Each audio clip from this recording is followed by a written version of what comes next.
Hello, good afternoon. My name is Milagros Quinlan. I am a student in Professor Jaime's fifth period of United States History 1302 course provided by the instruction of Franklin High School under the guidance of El Paso Community College.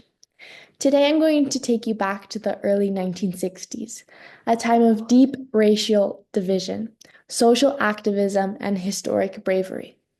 We're going to focus on a powerful movement that often gets overshadowed, the Freedom Riders. These were mostly young people, black and white, who rode into danger to test whether the US government would enforce its own laws about segregation. Their courage helped push the civil rights movement forward, and their story matters just as much today as it did in 1961. Let's begin. Let's start with what the 1960s looked like in America. The civil rights movement was gaining momentum. After the famous Montgomery bus boycott in 1955, activists had already seen how powerful nonviolent protests could be. But even though segregation was technically illegal in some places, it was still very real, especially in the South. In 1960, the Supreme Court ruled in Boynton v. Virginia that segregation in interstate bus terminals was unconstitutional. But southern states ignored that ruling. So groups such as CORE, the Congress of Racial Equality, decided to challenge that by putting the law to the test. The Freedom Riders weren't just protesting, they were actively showing that federal laws were being broken, hoping the federal government would be forced to act. Now, here to my right hand, we have a picture of the Freedom Riders, which you can see are interracial, such as the African Americans and the white race intermixing in the same cause.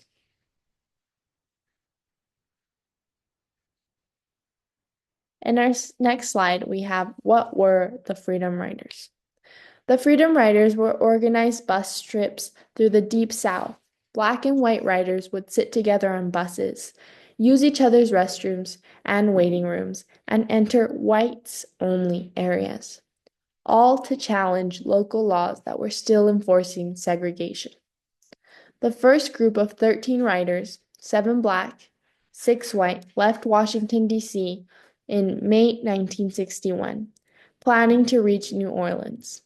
The idea wasn't just to make it safely, it was to provoke a reaction, non-violently, so that people around the country could see the truth about segregation. And by them leading this cause through a peaceful and civil disobedient manner, they were able to cause a stir which proved the violent attitude of the oppressors. Now, this movement was inspired by previous earlier students and activisms, such as the bus boycotts by Rosa Parks and other leaders in the past.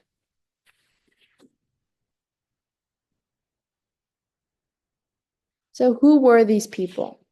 Most of them were college students, many from historically Black colleges, and they all chose to complete the same motive: to reduce segregation and change the status quo of the laws placed beforehand by Plessy versus Ferguson, which stated that they were all separate but equal. And because of that National Supreme Court case, they later induced the actions of Jim Crow laws, and that led the impact of segregation, despite the American society believing that people were separate but equal.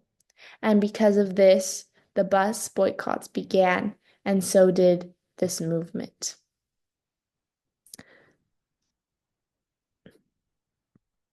Now, since most of them were college students, many came from historically Black colleges.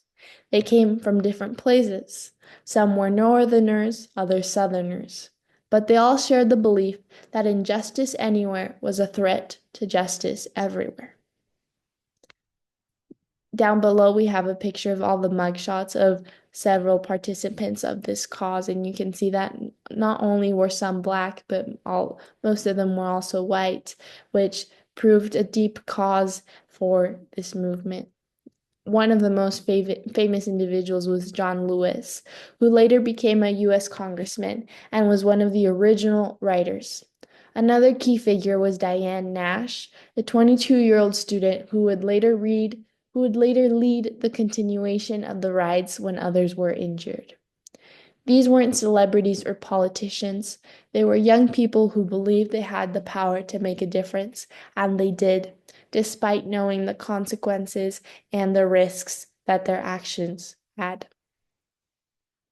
Almost 300 plus were jailed at Parchment Farm, which was an incident that took place because of the civil disobedience. And these activists had no police protection. Most of the time, the police forces helped the oppressors or turned the other side as to not help the activists continue what they were doing. The writers boarded buses in Washington, D.C., and traveled through Virginia and the Carolinas without major incidents.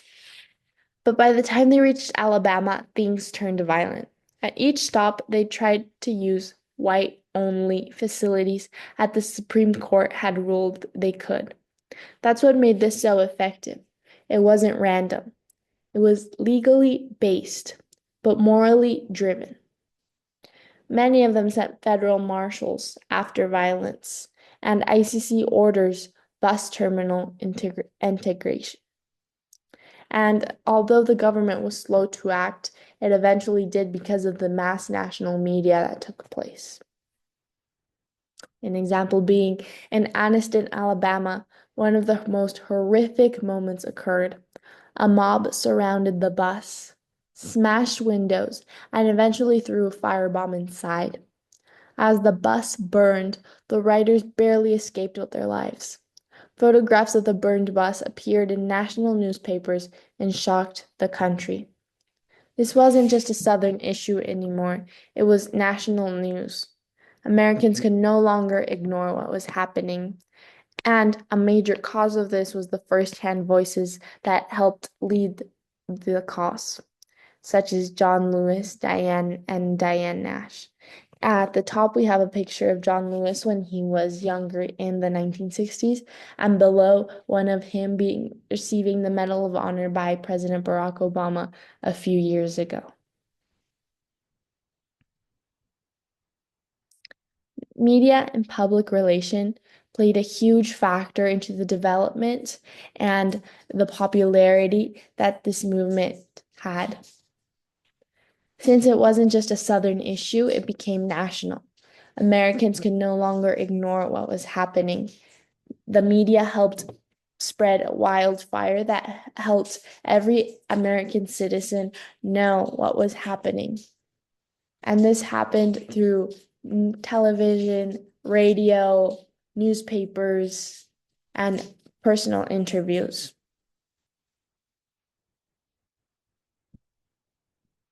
Now, in Birmingham, local police allowed the KKK 15 minutes to attack the riders without interference. This pattern of complicity showed just how deep racism went, not just in people, but in the systems that were supposed to protect citizens.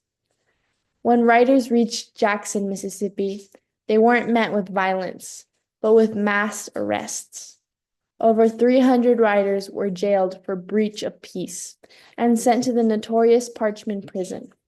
They were kept in poor conditions, denied mail, and threatened constantly, but they didn't stop. In fact, more volunteers came down from the north to replace those who had been arrested. That's how powerful their message had become.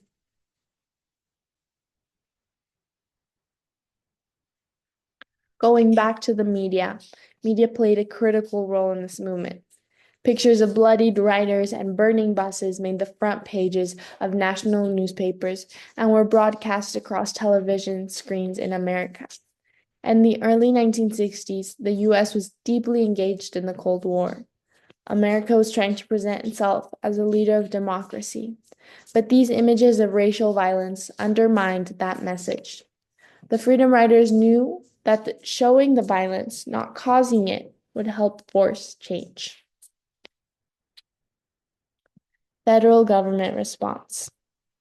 At first, the Kennedy administration was hesitant to act. They wanted to avoid conflict with Southern politicians and were focused on international issues. But as pressure grew, they were forced to step in. Attorney General Robert Kennedy eventually sent federal marshals to protect riders and pressured the Interstate Commerce Commission to finally enforce desegregation laws. This showed how civil disobedience, when done strategically and nonviolently, could force the government to act. Now, going to the outcomes. In November 1961, the ICC finally issued new regulations banning segregation in all bus and train stations involved in interstate level and travel. This meant that legally, there could no longer be whites-only signs or practices in those spaces. This was a huge victory, not just legally, but morally. It showed that people with power could bring about real systemic change. And people with power didn't mean the highest politicians or the largest billionaires, but small individuals who, when collected together, make a huge change. This was a huge victory, not just legally, but morally. It showed that people with power could truly impact society and change legal outcomes for the better. The legacy of the Riders was incredible. The Freedom Riders inspired countless other movements, from voter registration drives to school desegregation. Their tactics, nonviolent resistance, media strategy, legal grounding became the blueprint for the larger civil rights movement. The bravery of young people who were willing to go to jail, be beaten, or even die for justice changed American history. And you might ask yourself, why does this matter today? And even though the laws have changed, we still face challenges around racial justice and civil rights. The Freedom Riders teach us that change doesn't come from the top, it comes from ordinary people refusing to accept injustice. Movements like Black Lives Matter draw directly from the strategies and values of the Freedom Riders, which was nonviolence, visibility, and a refusal to be silent. Lastly, to conclude, the Freedom Riders were more than just passengers on a bus. They were passengers on a movement, one that carried the nation forward toward justice. They risked everything to challenge a system that was built on inequality, and they did it not with violence, but with courage, discipline, and hope. Their story reminds us that we all have the power to stand up for what's right, no matter how young we are or how big the challenge is. And I'd like to say a few quotes before we end. One from John Lewis being, "Speak up, speak out, get in the way, get in good trouble, necessary trouble, and help redeem the soul of America." Thank you so much for listening tonight, and I hope you were able to grasp something from this presentation and connect the dots from previous American history into modern history that we face today.